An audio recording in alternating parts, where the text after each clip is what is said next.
Hey, what's up guys, it's DK Magician here and welcome back to another OPC magic tutorial. Today we're going to be talking about one of my favorite moves of all time.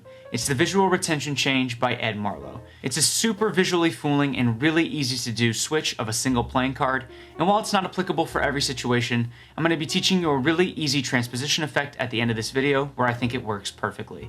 So without further ado, let's get into the visual retention change by Ed Marlo.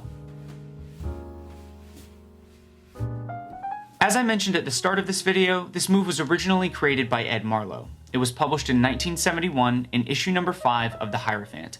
Other notable magicians have also put out some great work on this move, including Peter McKinnon, yes, that Peter McKinnon, and of course Larry Jennings, whose handling most closely resembles the one that I'll be teaching in this video. This is the exposed view of the visual retention change. It looks a little something like this. We'll take the top card here, the Queen of Hearts, and as I drop it on the table, it's switched out for the Ace of Spades. I'll do this again with the cards facing up so you can really get a feel for the motion.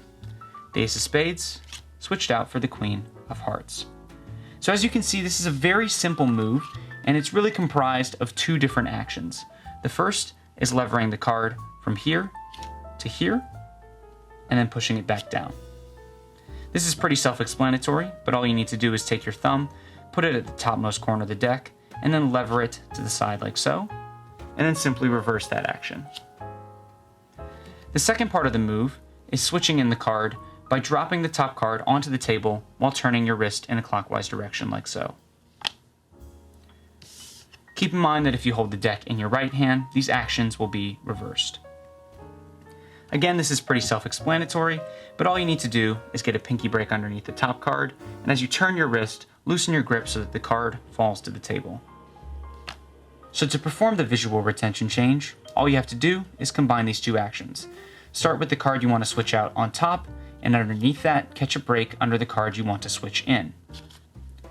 Lever this first card up to the side of the deck, and then combine the actions of pushing this card down and dropping the other card onto the table. Once again, catch a break under the card you want to switch in, lever the card you're switching out to the top, and then combine the two actions. So now that we've learned the basic mechanics of the switch, let's go ahead and get into a little transposition routine utilizing the visual retention change. As is the case with many transposition routines, you'll need a duplicate card. If you're using the Roasters by OPC, every deck comes with a duplicate 5 of diamonds. You'll also need an object that you can set the cards on. In this case, I'm using a mug. I like to use a mug or a glass, but I'll explain why in the next section of the tutorial. For now, let's just focus on the handling of the transposition. We're going to start the routine with the 2 duplicate cards on top of the deck, and we'll have the spectator make a selection.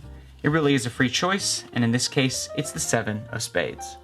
So once we have the selection, we're going to place it on top of our object, and while we're doing that, catch a pinky break underneath the top card so that we can get ready to switch the selection for one of our duplicates. We're going to do this by performing the visual retention change. So reach forward with your deck holding hand, slide the card off the top of the object with your thumb so that it's in the perfect position to perform the change. Use your other hand to pick up the object, and then as you perform the change, place the object on top of the switched out card. So at speed, it's going to look a little something like this.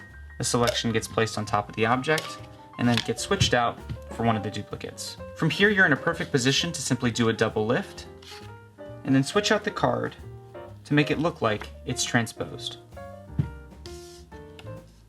So now that we've gone over the handling of the transposition, let's talk a little bit about the theory that makes it work. As I mentioned before, I like to use a mug or a glass of liquid when I'm performing this routine because it gives me a great excuse to perform the switch. See, if I set the card like this on top of the mug, there's the potential that it might fall in and get wet, or simply just blow off the mug like this if I'm outside. So I place the card on top of the mug, and then go, oh wait, maybe it might be better if we just place it underneath, and that gives me the perfect opportunity to perform the switch. I also mentioned during the intro of the tutorial that this switch wouldn't always be the best choice. It wouldn't always be applicable.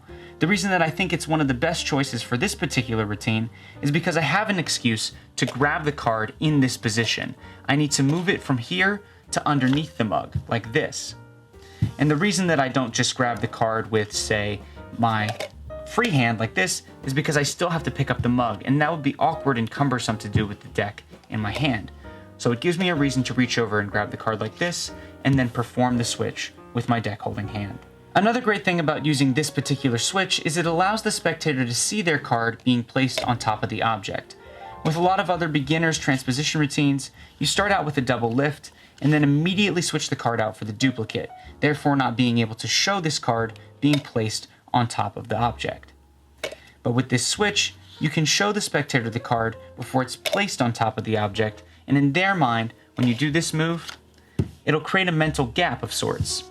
They won't remember you taking the card in your deck holding hand, they'll simply remember you sliding the card off and replacing the mug on top just like this. Little mental gaps like this can actually be very powerful because it creates a false image of what happened during the trick in the spectator's head, and in their mind, what they remember will actually be more powerful than what you did. So that is the tutorial for Ed Marlo's visual retention change. I really hope that you guys enjoyed it, and I hope that you're able to incorporate this move into some of your routines. If you haven't already, go ahead and hit that subscribe button down below so you don't miss any of our new videos, and also leave a comment letting us know what you thought of this tutorial and what kind of tutorials you want to see from me in the future. If you want to follow us on Instagram, you can do so at organic_playing_cards, and if you want to follow me, you can find me at DK Magician. Well guys, that's it from me, so as always, I'm DK Magician. Peace out.